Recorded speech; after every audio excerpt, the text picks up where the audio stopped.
الحمد لله نحمده ونستعينه ونؤمن به ونتوكل عليه ونعوذ بالله من شرور أنفسنا ومن سيئات أعمالنا من يهده الله فلا مضل له ومن يضلله فلا هادي له وأشهد أن لا إله إلا الله وحده لا شريك له وأشهد أن محمدا عبده ورسوله أرسله بالهدى ودين الحق ليظهره على الدين كله ولو كره المشركون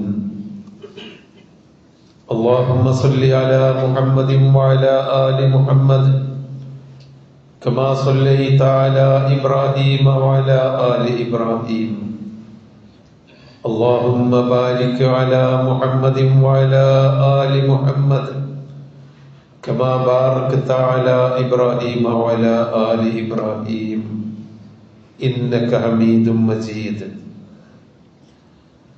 أما بعد فإن خير الحديث كتاب الله وخير الهدي هدي محمد صلى الله عليه وسلم وشر الأمور محدثاتها وكل بدعة ضلالة أعوذ بالله من الشيطان الرجيم بسم الله الرحمن الرحيم يا أيها الذين آمنوا اتقوا الله حق تقاته ولا تموتن إلا وأنتم مسلمون أعوذ بالله من الشيطان الرجيم يا أيها الذين آمنوا اتقوا الله وقولوا قولا سديدا يصلح لكم أعمالكم ويغفر لكم ذنوبكم ومن يطع الله ورسوله فقد فاز فوزا عظيما أعوذ بالله من الشيطان الرجيم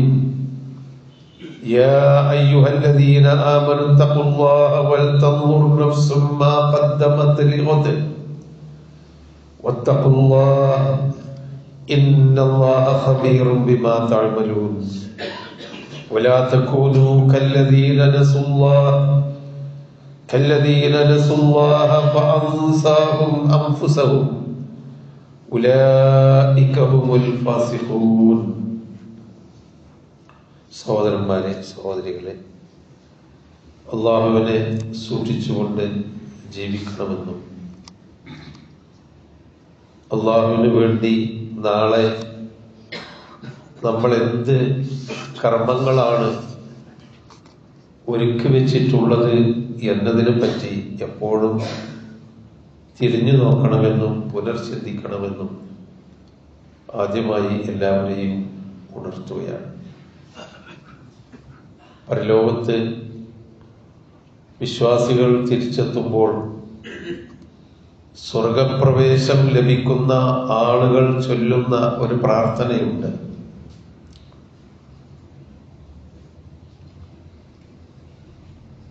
അൽഹംദുലില്ലാഹ് വആഖിറു ദഅവാഹും അനിൽ ഹംദുലില്ലാഹി റബ്ബിൽ ആലമീൻ എന്നാണ് ആ പ്രാർത്ഥനയെ പറ്റി ഖുർആൻ നമ്മളെ പഠിപ്പിച്ചത്.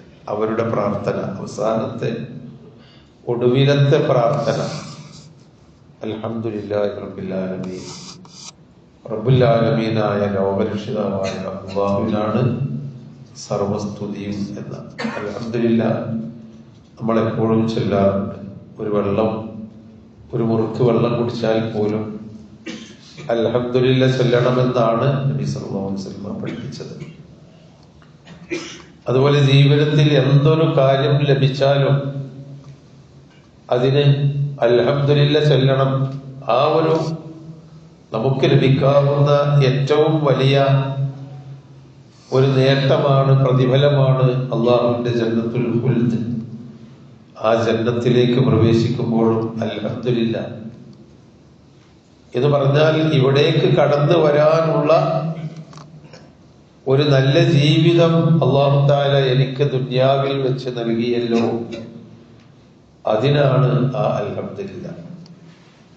നാം ജീവിച്ചിരിക്കുന്ന കാലത്ത് ഇവിടെയുള്ള ഈ ആയുഷ്കാലത്ത് നല്ലത് ചെയ്ത് സ്വർഗത്തിന്റെ അവകാശിയായി തീരാൻ സാധിച്ചിട്ടുണ്ടെന്നതിലുള്ള സന്തോഷ പ്രകടനമാണ് അൽഹംദുലില്ലാ. അങ്ങനെ സന്തോഷ പ്രകടനം നടത്താൻ നമ്മൾ എന്തെങ്കിലും നല്ലത് ബാക്കി വെച്ചിട്ടുണ്ടോ എന്നതാണ് അല്ലാഹു വൽ തൻദുർ നഫ്സും മാ ഖദ്ദമത് ലിഗദ്. വിശ്വാസികളെ, ഇത്തഖുല്ലാഹ്, നിങ്ങൾ സൂക്ഷിച്ച് ജീവിക്കണേ.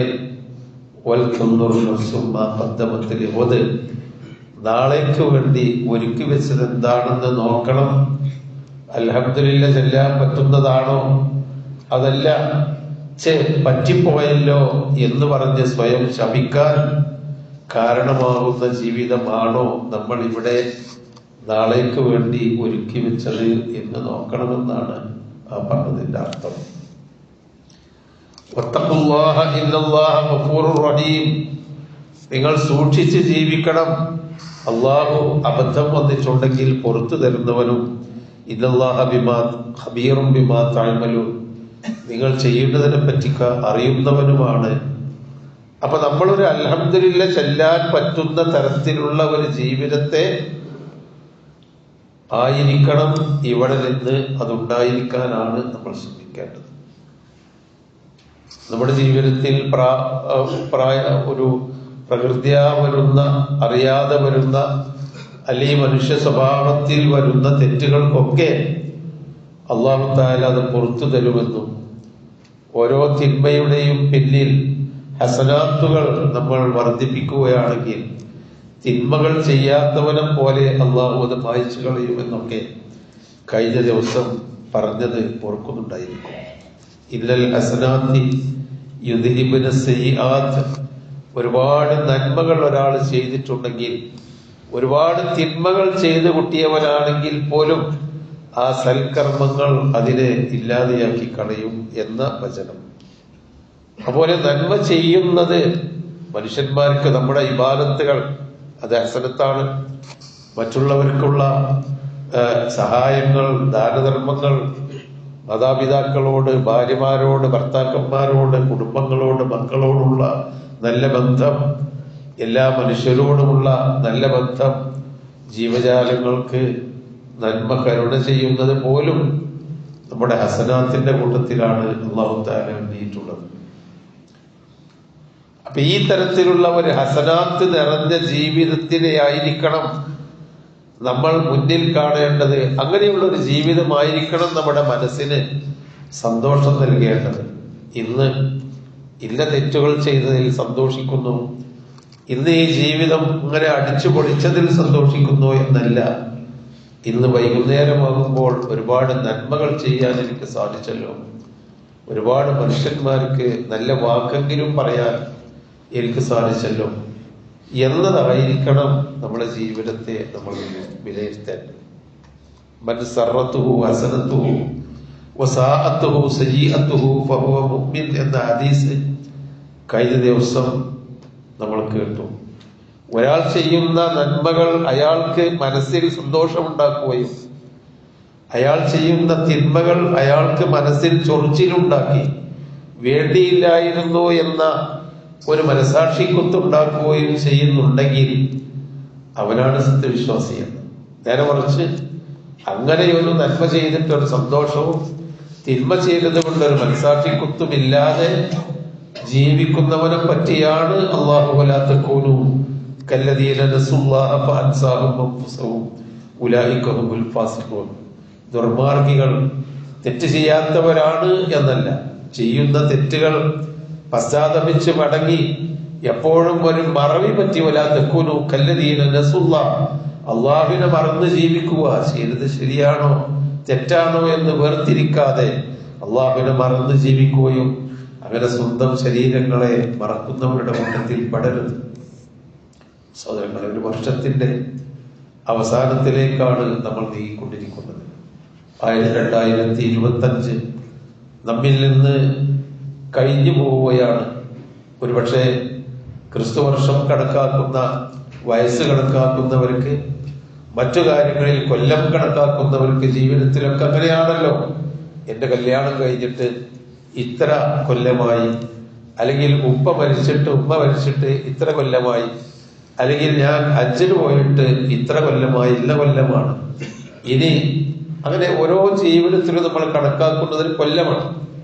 ഒരു വിശ്വാസിയുടെ ആയുസ് കണക്കാക്കുന്ന കൊല്ലം ഹിജ്റ വർഷമാണ്.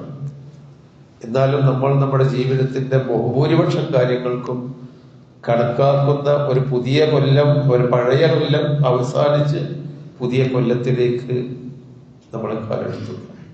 ഒന്ന് തിരിഞ്ഞു നോക്കണ്ടേ, എന്താണ് 25 ഞാൻ പിന്നിട്ടത്, എങ്ങനെയാണ്, എനിക്ക് വല്ലതും നല്ലതൊക്കെ ചെയ്തു വെക്കാൻ കഴിഞ്ഞിട്ടുണ്ടോ? ഈ ഒരു തിരിഞ്ഞു നോക്കലാണ് നമ്മളെ സംബന്ധിച്ചിടത്തോളം പിന്നോട്ടുള്ള പോക്കിന് ഏറ്റവും നല്ലത്. ഇങ്ങനെ തിരിഞ്ഞു നോക്കണം. അപ്പൊ ആ തിരിഞ്ഞു നോക്കുമ്പോ നമ്മുടെ ജീവിതത്തില് ഉള്ള തിന്മകൾ, തെറ്റുകൾ, ചെയ്തിരുന്ന അബദ്ധങ്ങൾ തിരുത്താൻ നമുക്കൊരു ഒരു ഒരു ഒരു മാർഗം വരും. എപ്പോഴും തിരിഞ്ഞു നോക്കുമ്പോ വന്ന വഴി ശരിയല്ലെങ്കിൽ വേറെ വഴി മാറി പോകണം എന്ന ഒരു ബോധം എനിക്കിനി എത്ര വഴി പിന്നിട്ടും എത്ര കൂടി ഉണ്ടാകും അത് ഏതായാലും അറിഞ്ഞുകൂടാ. ഇത്ര വർഷം കൂടി ഉണ്ടാകും, പക്ഷെ ഇത്ര വർഷം പിന്നിട്ടു എന്ന് നമുക്ക് ബോധ്യമുണ്ടല്ലോ. ആ പിന്നിട്ടതിനെ പറ്റി വിലയിരുത്താനുള്ള ഒരു സമയമാണ് ക്രിസ്തുവർഷം കണക്കാക്കുമ്പോൾ നമ്മുടെ മുമ്പിലുള്ളത്. എന്നാൽ ഹിജ്റ വർഷം കണക്കാക്കുമ്പോൾ നമ്മുടെ മുമ്പിലുള്ളത് വിശുദ്ധമായ 4 മാസങ്ങളിൽ ഒരു മാസത്തിന്റെ തുടക്കമാണ് റജബ്. റജബ് മാസത്തിലേക്ക് നമ്മൾ കാലെടുത്ത് വെച്ചു കഴിഞ്ഞു. മുൻഗാമികളായ ആളുകൾ പറയാറുണ്ടായിരുന്നു, റജബ് ലിസ്സർഇ വശഅബാൻ ലിസ്സഖി വറമളാൻ ലിൽഹസാദ്. അവരുടെ ജീവിതത്തെ അവർ കണക്കാക്കിയിരുന്നത് റജബ് കൃഷി ചെയ്യാനുള്ള, വിതക്കാനും വിത്ത് വിതക്കാനുള്ള കാലമാണ് റജബ്. എന്നാൽ ശഅബാൻ അത് മുളച്ചു വരുമ്പോ നനച്ചു കൊടുക്കാനുള്ള കാലമാണ് ശഅബാൻ. കർഷകന്മാരായിരുന്നല്ലോ അറബികൾ. അപ്പൊ അവർ ആ കൃഷിയുമായി ബന്ധപ്പെടുത്തി അവരുടെ കാലാവസ്ഥയെയും അവരുടെ മാസങ്ങളെയും അല്ലാഹു തആല നിശ്ചയിച്ചു. റജബ് ലിസ്സർ 4 മാസം. ഇന്ന ഇന്നത്തെ ഷൂരി ഇന്നല്ലാഹി 12 മാസത്തിൽ 8 മാസവും അവര് കൊന്നും അടിച്ചും കുത്തിയും അങ്ങനെ യുദ്ധത്തിലാണ് അവർ ജീവിച്ചത്. അങ്ങനെയാണ് ആ ജാഹിലിയ്യ കാലഘട്ടം കഴിഞ്ഞു പോയത്. ഗോത്രവർഗങ്ങളും മറ്റു സമൂഹങ്ങളുമായിട്ടൊക്കെ യുദ്ധങ്ങളും സ്വന്തം താല്പര്യത്തിന് വേണ്ടി കൊലപാതകങ്ങളും നാശങ്ങളൊക്കെ നടത്തിയിരുന്നൊരു സമൂഹം. പക്ഷെ റജബ് മാസമായാൽ എല്ലാം നിർത്തിയേക്കും. കാരണം അർബഅത്തുൽ ഇബ്രാഹിം നബി അലൈഹിസ്സലാം മുതൽ തന്നെ ആചരിച്ചു വന്നിരുന്ന ഒരു മാസമാണ് റജബ്. അത് വിശുദ്ധ മാസമാണ്. ആയുധങ്ങളൊക്കെ കഴുകി തുടച്ച് ഉറയിലിട്ട് സൂക്ഷിക്കുന്ന മാസമാണ് റജബ്. പിന്നീട് ദുൽഖഅദ മാസം, ദുൽഹജ്ജ് മാസം, മുഹറം മാസം, 4 മാസങ്ങളാണ് വിശുദ്ധ മാസങ്ങൾ ഉണ്ടായിരുന്നത്. അപ്പൊ ഇതിൽ ഇവര് റജബ് കൃഷി ചെയ്യാനുള്ളതാണ്. അതിന് തൊട്ടടുത്ത മാസം അത് നനച്ചു കൊടുക്കാനുള്ളതാണ്. എന്നൊക്കെ പറഞ്ഞാൽ ഒരു ഒരുക്കം. 2 മാസവും കൂടി കഴിഞ്ഞാൽ റമദാനിലേക്കാണ്. റമദാൻ ലിൽ ഹസാദ്, കൊയ്യാനുള്ള മാസമാണ്, കൊയ്തെടുക്കലാണ്. അപ്പൊ സൽക്കർമ്മങ്ങളെ പറ്റി ആലോചിക്കാനും ഞാൻ റജബിലേക്ക് എത്തി, എന്റെ ഈ ഒരു വർഷത്തിന്റെ പകുതി പിന്നിട്ടുകൊണ്ടിരിക്കുകയാണ്, ഞാനൊരു വിശുദ്ധ മാസത്തിലേക്ക് കടക്കാൻ പോവുകയാണ് എന്നൊക്കെയുള്ള ചിന്ത അവരുടെ മനസ്സിൽ ഉണ്ടായിരുന്നു എന്നാണ് പൂർവികന്മാരായ ആളുകൾ റജബിനെ പറ്റി പറയുമ്പോൾ കാണാറുള്ളത്. നബി സല്ലല്ലാഹു അലൈഹി വസല്ലമ നമുക്കറിയാലോ, ഓരോ മാസവും ഓരോ ദിവസവും ഓരോ സമയവും ഒരു വിശ്വാസിയെ സംബന്ധിച്ചിടത്തോളം നല്ല പുണ്യമുള്ള സമയങ്ങളാണ്. പ്രാർത്ഥനയ്ക്ക് ഉത്തരം കിട്ടുന്ന കാര്യങ്ങൾ പറഞ്ഞപ്പോ നബി സല്ലല്ലാഹു അലൈഹി വസല്ലമ പറഞ്ഞിട്ടുണ്ട്, ഇസ്തിജാബത്തു ദുആ, നിങ്ങൾ എന്താണ് അല്ലാഹുവിനോട് ദുനിയാവാണോ, ദുനിയാവ് അല്ലാഹുവിനോട് ചോദിക്ക്, ആഖിറമാണോ അത് ചോദിക്ക്, നിങ്ങളുടെ ജീവിതത്തിൽ എന്തെങ്കിലും ആവശ്യമുണ്ടോ ചോദിക്ക്. അതിന് ചില സമയങ്ങളുണ്ട്. ആ സമയങ്ങളിൽ ഏറ്റവും പ്രധാനമായത് രാത്രിയിലെ മൂന്നിൽ 2 ഭാഗം പിന്നിടുകയും രാത്രിയിലെ അവസാനത്തെ 1/3 ഭാഗം എന്ന് പറഞ്ഞാൽ അത്താഴ നേരം എഴുന്നേറ്റിരുന്ന് നമസ്കരിക്കാനും കൂടുതൽ അള്ളാഹുവിനോട് എന്ത് ചോദിക്കാനുമുള്ള സമയമാണ്. അള്ളാഹു തആല പ്രത്യേകം ഉത്തരം ചെയ്യുന്ന സമയമാണ് എന്ന് നബി സല്ലല്ലാഹു അലൈഹി വസല്ലം പഠിപ്പിച്ചു. സുലുസുൽ ലൈലിന്റെ അവസാനത്തെ രാത്രി, അവസാനത്തെ 1/3 ഭാഗം.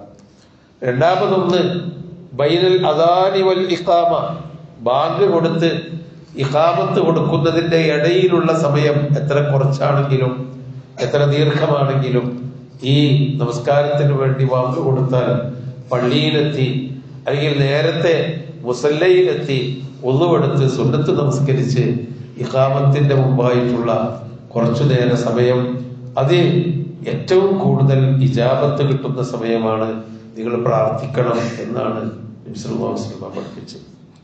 ചില സമയങ്ങൾക്ക് ചില പുണ്യങ്ങൾ അല്ലാഹു പഠിപ്പിച്ചു എന്നാണ് പറയുന്നത്. അസ്സുജൂദ്, നിങ്ങൾ സുജൂദ് ചെയ്തുകൊണ്ടിരിക്കുമ്പോൾ സുജൂദിൽ കടന്ന്, ഒറ്റക്കാണെങ്കിൽ ഇമാമും മാമും ആകുമ്പോൾ പറ്റൂല്ലോ, അപ്പൊ ഒറ്റക്കാണെങ്കിൽ സുജൂദിൽ കടന്ന് കൂടുതൽ പ്രാർത്ഥിക്കുക. കാരണം അഖ്റബുമായ യകൂനുൽ അബ്ദു മിർ റബ്ബിഹി വഹുവ സാജിദുൻ, റബ്ബുമായി ഏറ്റവും കൂടുതൽ അടുത്ത സമയം സുജൂദാണ്. നിങ്ങൾ അള്ളാഹുവിനോട് പ്രാർത്ഥിക്കുക എന്ന് നബി സല്ലല്ലാഹു അലൈഹി വസല്ലം പഠിപ്പിച്ചിട്ടുണ്ട്. എന്താണോ അള്ളാഹുവിനോട് നമുക്ക് പ്രാർത്ഥിക്കാനുള്ളത് അത് വാചകത്തിൽ കൂടിയാണെങ്കിൽ വാചകത്തിൽ കൂടി, ഇനി മനസ്സുകൊണ്ടാണെങ്കിൽ മനസ്സുകൊണ്ട് ദീർഘമായി പ്രാർത്ഥന. അള്ളാഹുവിന് ഭാഷയല്ലല്ലോ, അള്ളാഹുവിനോടുള്ള ആ വിചാരമാണ്. ആ വിചാരത്തിൽ കൂടിയുള്ള പ്രാർത്ഥന ദീർഘിപ്പിക്കാൻ വേണ്ടി നബി സല്ലല്ലാഹു അലൈഹി വസല്ലം പഠിപ്പിച്ചു. അതുപോലെ ദുബുറു സലവാത്തിൽ മക്തൂബ, ഫർദ് നമസ്കാരത്തിന്റെ ശേഷമുള്ള പ്രാർത്ഥന. പല ആളുകളും ഫർദ് നമസ്കാരത്തിന്റെ ശേഷം ഇമാമ് തിരിഞ്ഞിരുന്ന് ദുആ ചെയ്യുകയും മൗമൂമികളെല്ലാം ആമീൻ പറയുകയും ചെയ്യുന്ന ഒരു ചര്യ നബി സല്ലല്ലാഹു അലൈഹി വസല്ലമ ജീവിതത്തിൽ ഒരിക്കൽ പോലും ചെയ്തിട്ടില്ല നിസ്കാരത്തിന്റെ ശേഷം. എന്നാൽ മറ്റു പല സന്ദർഭങ്ങളിലും പ്രാർത്ഥിക്കലും ആമീൻ പറയലും നബി കൽപ്പിച്ചിരുന്നു, അത് ചെയ്തിട്ടുണ്ട്. എന്നാൽ ഫർദ് നമസ്കാരത്തിന്റെ ശേഷം ഓരോ, കാരണം ഏറ്റവും ഉത്തരം കിട്ടുന്ന സമയമായതുകൊണ്ട് ഇമാമിന് വേണ്ടി പ്രാർത്ഥിക്കുക, മഅ്മൂമിങ്ങൾ അവരവർക്ക് വേണ്ടി പ്രാർത്ഥിക്കുക. കൈ ഉയർത്തി പ്രാർത്ഥിക്കണമെങ്കിൽ അങ്ങനെ പ്രാർത്ഥിക്കാം. അതല്ല അവിടെ നിന്ന് എഴുന്നേറ്റ് പോയി നടന്നും വണ്ടി ഓടിച്ചും ഒക്കെ നമ്മൾ പ്രാർത്ഥനയുടെ സമയമാണ്. പലപ്പോഴും നമ്മൾക്ക് നഷ്ടപ്പെടുന്ന ഏറ്റവും നിത്യജീവിതത്തിൽ എളുപ്പത്തിൽ കിട്ടുന്ന സമയമാണ് ദുബുറു സലവാത്തിൽ മക്തൂബ. നിസ്കാരത്തിന്റെ ശേഷം, ഫർദ് നിസ്കാരങ്ങൾക്ക് ശേഷമുള്ള പ്രാർത്ഥന അല്ലാഹു തആല പ്രത്യേകമായി കേൾക്കുമെന്ന് നബി പഠിപ്പിച്ചിട്ടുണ്ട്. അതുപോലെ തന്നെ വെള്ളിയാഴ്ച ദിവസത്തെ അവസാനം, ഈ ദിവസം, ഈ പകൽ അവസാനിക്കാറാകുന്ന അസറിന്റെയും അസർ കഴിഞ്ഞ് മഗ്‌രിബിനോടടുത്ത ആ സമയം പ്രാർത്ഥനയ്ക്ക് ഉത്തരം കിട്ടുന്ന സമയമാണ്.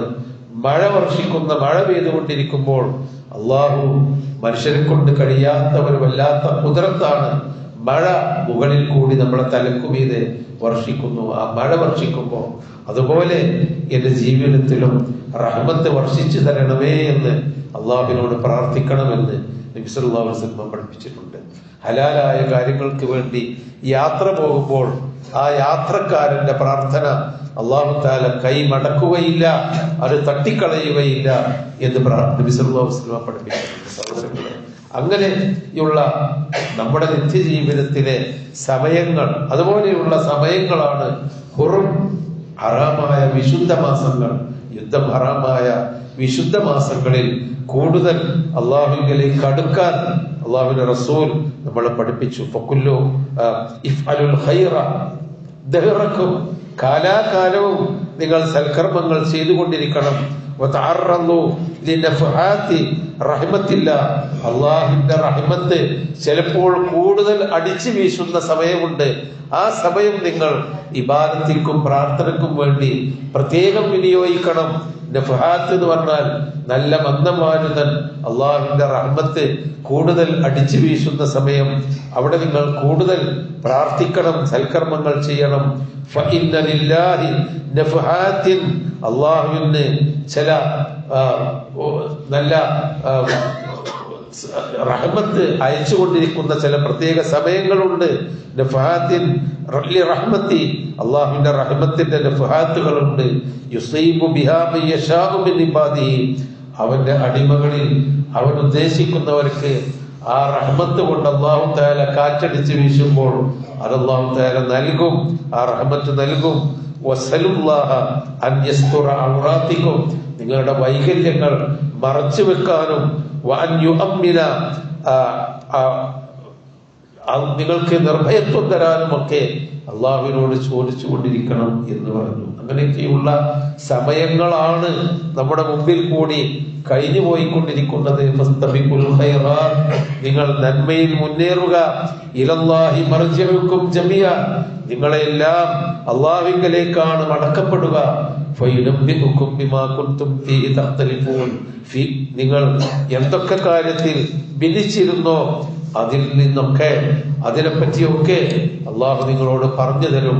അതാണ് അള്ളാഹു തആല ഇതിൽ കൂടിയൊക്കെ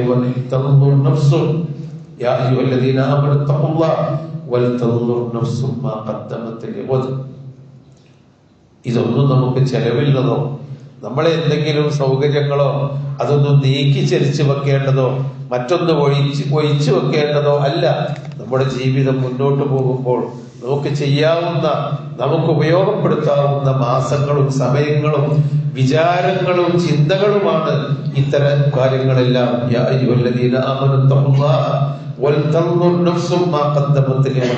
വിശ്വാസികളെ, നിങ്ങൾ സൂക്ഷിക്കുക, നാളേക്ക് വേണ്ടി എന്തൊരുക്കി വെച്ചു എന്ന് ഓരോരുത്തരും ചിന്തിക്കട്ടെ. നിങ്ങൾ സൂക്ഷിക്കുക, അള്ളാഹു എല്ലാം സൂക്ഷ്മമായി നിങ്ങളെപ്പറ്റി മനസ്സിലാക്കിക്കൊണ്ടിരിക്കുന്നുണ്ട്. അള്ളാഹുവിനെ മറന്ന് ജീവിക്കരുത്. അള്ളാഹുവിനെ മറന്നാൽ നിങ്ങളെ തന്നെ നിങ്ങൾ മറന്നുപോകും. നിങ്ങൾ എവിടേക്കാണ്, എന്തൊക്കെയാണ് ചെയ്യേണ്ടതെന്ന കാര്യം പോലും നിങ്ങൾക്ക് മറവി പറ്റും. അങ്ങനെയുള്ളവരായിരിക്കും ദുർമാർഗികളാകുക. അള്ളാഹു നമ്മളെ കാത്ത് രക്ഷിക്കുമാറാവട്ടെ.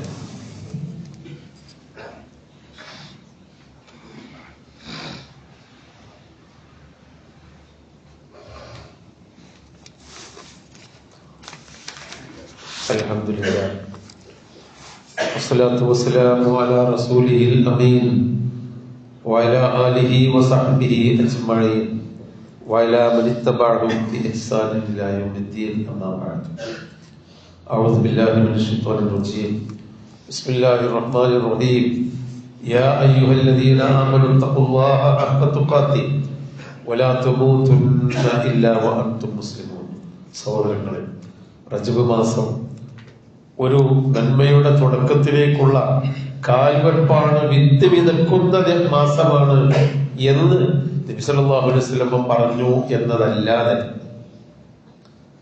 റജബ് മാസത്തിൽ പ്രത്യേകമായ ഒരു ആരാധനയോ പ്രത്യേകമായ ഒരു നോമ്പോ പ്രത്യേകമായ ഒരു നമസ്കാരമോ പ്രത്യേകമായ എന്തെങ്കിലും ഇബാദത്തുകളോ നിക്റുകളോ നബി സല്ലല്ലാഹു അലൈഹി വസല്ലം പഠിപ്പിച്ചതായി ഒരു ഹദീസിലും സഹിയായി വന്നിട്ടില്ല. ഓരോ നാട്ടിലും ഓരോ പ്രദേശത്തും റജബുമായി ബന്ധപ്പെട്ട് ധാരാളം അന്ധവിശ്വാസങ്ങളും അനാചാരങ്ങളും നിലനിൽക്കുന്നുണ്ട്. സലാത്തുർ റഗായിബ്, ആഗ്രഹങ്ങൾ തീർക്കാനുള്ള നമസ്കാരം മനുഷ്യന്റെ ആഗ്രഹം തീർക്കാനല്ല. എനിക്കൊരു 10 ഏക്കർ തെങ്ങും തോട്ടവും അതിൽ നല്ലൊരു മാളികയും ഉണ്ടാവണമെന്ന് ആഗ്രഹമുണ്ട്, അതിന് കുറച്ച് നിസ്കരിച്ചാൽ മതി എന്ന് പറ്റൂല. നമ്മുടെ ബാധ്യത തീർക്കാനാണ് നമസ്കാരം, ആഗ്രഹങ്ങൾ തീരാനില്ല. അതിനെ കുറിച്ച് ആഗ്രഹങ്ങൾ തീരാൻ നമ്മൾ നല്ല സമയങ്ങളിൽ പ്രാർത്ഥിക്കുകയാണ് വേണ്ടത്. പക്ഷെ ആളുകൾ റജബ് മാസം ആയിക്കഴിഞ്ഞാൽ സലാത്തുർ റഗായിബ് എന്ന നമസ്കാരത്തിന് പ്രചാരം നേടിക്കൊണ്ടിരിക്കുന്നു. പല സ്ഥലങ്ങളിലും അങ്ങനെ ഒരു നിസ്കാരം ഇല്ല, അള്ളാഹുവിന്റെ റസൂല് പഠിപ്പിച്ചിട്ടില്ല, സഹാബിമാരങ്ങനെ ചെയ്തിട്ടില്ല. റജബ് മാസത്തിൽ ഈ അടുത്ത കാലത്തായിട്ടാണ് ഒരു പ്രത്യേക നോമ്പ്, ചെറിയ കുട്ടികളെ പോലും നോൽപ്പിക്കുന്ന ഒരു നോമ്പ് ഉസ്താദുമാര് പറഞ്ഞു കൊടുക്കുന്നത്. അങ്ങനെ ഒരു നോമ്പ് നബി സല്ലല്ലാഹു അലൈഹി വസല്ലമയുടെ ജീവിതത്തിൽ ചെയ്തിട്ടില്ല, സഹാബിമാര് ചെയ്തിരുന്നില്ല, സലഫു സാലിഹീങ്ങളിൽ നിന്ന് അങ്ങനെ ഒരു നോമ്പ് വന്നിട്ടില്ല. നേരെ മറിച്ച് നോമ്പുള്ളത് എന്നാണ്? അത് തിങ്കളാഴ്ച ദിവസം, വ്യാഴാഴ്ച ദിവസം, അതുപോലെ ഓരോ മാസത്തിന്റെയും 11, 12, 13, 14, 15 അയ്യാമുൽ ബീദ് അതുപോലെ അർഫാ നോമ്പുകൾ നമുക്ക് നിശ്ചയിക്കപ്പെട്ട 9ഉം 10ഉം അതല്ലെങ്കിൽ അതൊന്നും അല്ലെങ്കിലോ എല്ലാ ദിവസവും ഇടവിട്ട് നോൽക്കുന്നത് പുണ്യമാണ്. പക്ഷെ റജബ് നോമ്പ് എന്നൊരു നോമ്പ് നിശ്ചയം പ്രത്യേകമായ ഒരു നോമ്പ് നബി സല്ലല്ലാഹു അലൈഹി വസല്ലം പഠിപ്പിച്ചു വന്നിട്ടില്ല. അതാണ് നമ്മൾ യഥാർത്ഥത്തിൽ വേണ്ട സുന്നത്തുകൾ ജീവിതത്തിൽ നിന്ന് ഇല്ലാതെയാവുകയും ബിദ്അത്തുകൾ സൽസ്ഥാനത്ത് കയറി വരികയും ചെയ്യുന്നു എന്നതാണ്. അതുപോലെ മെഹറാജ് ആഘോഷം, മെഹറാജ് ഉണ്ടായത് റജബിലാണ് എന്നതിന് പ്രാമാണികമായ ഒരു തെളിവുമില്ല. ഇസ്രാഉം മിഹ്റാജും റജബ് മാസത്തിലാണ് എന്ന് കുറെ അധികം പണ്ഡിതന്മാര് അഭിപ്രായപ്പെട്ടിട്ടുണ്ട് എന്നതൊഴിച്ചാൽ നബിയോ സഹാബിമാരോ ഇന്ന മാസമാണ് ഇതുണ്ടായത് എന്ന് സഹിയായി റിപ്പോർട്ട് ചെയ്യപ്പെട്ട വചനങ്ങളോ ഹദീസുകളില്ല. പക്ഷെ ഏകദേശം സാഹചര്യങ്ങളും നബിയുടെ ജീവിതത്തിന്റെ ആ കാലഗതിയും അനുസരിച്ച് നോക്കുമ്പോൾ റജബിലാണ് എന്ന ചില ചരിത്രങ്ങൾ ചരിത്ര കാര്യങ്ങൾ പല പണ്ഡിതന്മാരും അഭിപ്രായം മാത്രമാണ്. എന്നാൽ ആ ഒരു റജബിലാണ് മിഹ്റാജ് എന്ന് വരുത്തി തീർത്ത് വലിയ റജബ് ആഘോഷങ്ങൾ ലോകത്ത് കൂടുതൽ പ്രചാരം നേടിക്കൊണ്ടിരിക്കുകയാണ്. മൗലിദ് നബി ആഘോഷിക്കുന്ന പോലെ റജബ് ആഘോഷങ്ങൾ കൂടുതൽ മിഹ്റാജും നമ്മുടെയൊക്കെ നാടുകളിൽ പ്രത്യേകിച്ചും അതിന് പ്രചാരം നേടിക്കൊണ്ടിരിക്കുന്നുണ്ട്. വേറെയും ഒരുപാട് ബിദ്അത്തുകൾ. ഇതൊന്നും അല്ല. നമ്മൾ അള്ളാഹുവിലേക്ക് അടുക്കാനും അള്ളാഹുവിലേക്ക് ഉമർ ഖത്താബ് റളിയല്ലാഹു അൻഹുവിന്റെ ചരിത്രത്തിൽ കാണാം, റജബ് മാസത്തിൽ നോമ്പ് നോറ്റ് നടക്കുന്ന ആളുകളുടെ കൈ പിടിച്ചിട്ട് അടിച്ചിരുന്നു അദ്ദേഹം. പോയി ഭക്ഷണം കഴിക്കും. റജബിലൊരു നോൽപ്പില്ല, ഇത് നോറ്റോ, സുന്നത്ത് നോൽപ്പ് നോറ്റോ. എന്നിട്ട് കയ്യിന് അക്കുഫ്, കൈകൾക്ക് അടിച്ചിരുന്ന കൈകൊണ്ടാണുള്ള ഭക്ഷണം കഴിക്കുന്നത്. ഉമർ റളിയല്ലാഹു അൻഹു അതിന് കാനയും ഉമർ റളിയല്ലാഹു അൻഹു യദ്രിബു അക്കുഫർ റിജാൽ ഹത്താ യളഉഹാ ഫിത്ആം, ഭക്ഷണത്തിലേക്ക് കൈവെക്കാൻ വേണ്ടി കയ്യിന് അടിച്ചിരുന്നു. കാരണം നബി പഠിപ്പിക്കാത്ത ഒരു ബിദ്അത്ത്, നബി പഠിപ്പിക്കാത്ത ഒരു നോമ്പ്, അത് ജനങ്ങൾ ചെയ്യുന്ന ആചാരങ്ങൾ പൂർവ്വകാലം മുതലേ ഉണ്ടായിരുന്നു എന്നാണ് അതിന്റെ അർത്ഥം. ആ തരത്തിലുള്ള ആചാരമല്ല, കൂടുതൽ അള്ളാഹുവിലേക്ക് അടുക്കാനും പ്രാർത്ഥിക്കാനും ഒരു കൊയ്ത്തുമാസം, ഒരുപാട് കൊയ്തെടുക്കുന്ന മാസം എന്ന് പറഞ്ഞാൽ റമദാൻ വരുന്നുണ്ട്, അതിന് ഞാനൊന്ന് ഒരുങ്ങണം എന്നുള്ള ഒരു ഒരുക്കത്തിന്റെ മാസം എന്ന് അതിന്റെ ഹദീസുകളല്ല. മഹാന്മാരായ ആളുകൾ പണ്ട് റജബ് അത് വിത്ത് വിതക്കുന്ന മാസമാണ്, ശഅബാൻ അത് വെള്ളം നനയ്ക്കുന്ന മാസമാണ്, റമദാൻ അത് കൊയ്യുന്ന മാസമാണ്, കൊയ്തെടുക്കുന്ന മാസമാണ് എന്ന ആ അവരുടെ ജീവിതത്തിന്റെ ഒരു ശൈലി പറഞ്ഞു എന്നത് മാത്രമാണ്. അതുകൊണ്ട് സഹോദരങ്ങളെ, അള്ളാഹുവിന് വേണ്ടി സൽക്കർമ്മങ്ങൾ അനുഷ്ഠിച്ച് അതിൽ മനസ്സംതൃപ്തി അടഞ്ഞ് എനിക്ക് ഒന്നും നഷ്ടപ്പെടാനില്ല, മരിച്ചുപോയാൽ ഒരുപാട് സൽക്കർമ്മങ്ങൾ ഞാനിവിടെ ചെയ്തു വെച്ചിട്ടുണ്ട് എന്ന ഒരു സന്തോഷത്തോടു കൂടി മരിക്കാൻ നമ്മൾ നമ്മുടെ ജീവിതത്തെ നന്നാക്കിയെടുക്കുക, ക്രമീകരിക്കുക. അല്ലാഹു സുബ്ഹാനഹു വ തആല അതിന് ഉള്ള തൗഫീഖ് നമുക്കെല്ലാം നൽകി അനുഗ്രഹിക്കുമാറാവട്ടെ. അള്ളാഹു നമ്മിൽ നിന്ന് വന്നുപോയ തെറ്റുകുറ്റങ്ങൾ വിട്ടുപുറത്ത് മാപ്പാക്കി തരുമാറാവട്ടെ. രോഗികളും കഷ്ടപ്പെടുന്നവരുമായ ആളുകൾക്ക് അള്ളാഹു ശിഫയും സമാധാനവും നൽകി അനുഗ്രഹിക്കുമാറാവട്ടെ. നമ്മിൽ നിന്ന് മരിച്ചുപോയ സഹോദര സഹോദരികൾക്കും മാതാപിതാക്കൾക്കും ഉമ്മമാർക്കും ഉപ്പമാർക്കും എല്ലാം അള്ളാഹു തആല മഗ്ഫിറത്തും റഹ്മത്തും നൽകി അവരെയും നമ്മളെയും ജന്നാത്തുൽ ഫിർദൗസിൽ ഒരുമിച്ച് കൂട്ടുമാറാവട്ടെ. സഹോദരങ്ങളെ, നേപ്പാളിൽ നിന്ന് ഒരു സഹോദരൻ ഇവിടെ വന്നിട്ടുണ്ട്. നമ്മളെ പല ആളുകൾക്കും അറിയുന്ന ഒരു വ്യക്തിയാണ്. ഒരു യതീമുകളും മിസ്കീന്മാരുമായ കുട്ടികൾക്ക് അവിടെയൊക്കെ ദീനീ പഠനം തന്നെ, പ്രാഥമിക പഠനം തന്നെ ബുദ്ധിമുട്ടുള്ള സ്ഥലത്താണ്. അവർക്ക് പഠിക്കാൻ ബെഞ്ച് വേണം, യതീമുകൾക്ക് ഭക്ഷണം കൊടുക്കാൻ ഭക്ഷണം വേണം. അങ്ങനെയൊക്കെയുള്ള നിത്യ ചെലവും പഠനാവശ്യങ്ങൾക്ക് വേണ്ടി സഹായിക്കണമെന്ന് പറഞ്ഞാണ് വന്നിട്ടുള്ളത്. വിശ്വാസയോഗ്യമായി ആ സ്ഥലങ്ങളൊക്കെ കണ്ടുവന്ന ആളുകളാണ് ഇങ്ങോട്ട് അയച്ചിട്ടുള്ളത്. എല്ലാവരും ഇന്നത്തെ അദ്ദേഹത്തിന് നമ്മുടെ ഒരു പിരിവ് അത് അദ്ദേഹത്തിന് കൊടുക്കണം എന്ന് പ്രത്യേകമായി ഉണർത്തുന്നു. ആ കുട്ടികൾക്ക് എന്തെങ്കിലും ഒന്ന് ഭക്ഷണം കഴിക്കാനോ വസ്ത്രത്തിനോ അല്ലെങ്കിൽ ഒരു ഇരിക്കാനുള്ള ഒരു ബെഞ്ചെങ്കിലും നമ്മളെ കൊണ്ട് കിട്ടിയാൽ അത് വലിയ ഹൈറാകുമല്ലോ, നാളെ ഒരു മുതൽക്കൂട്ടാകുമെന്ന് നമ്മൾ പ്രതീക്ഷിക്കുക. അള്ളാഹു ربنا آتنا في الدنيا حسنة وفي الآخرة حسنة وقنا عذاب النار آمين برحمتك يا أرحم الراحمين.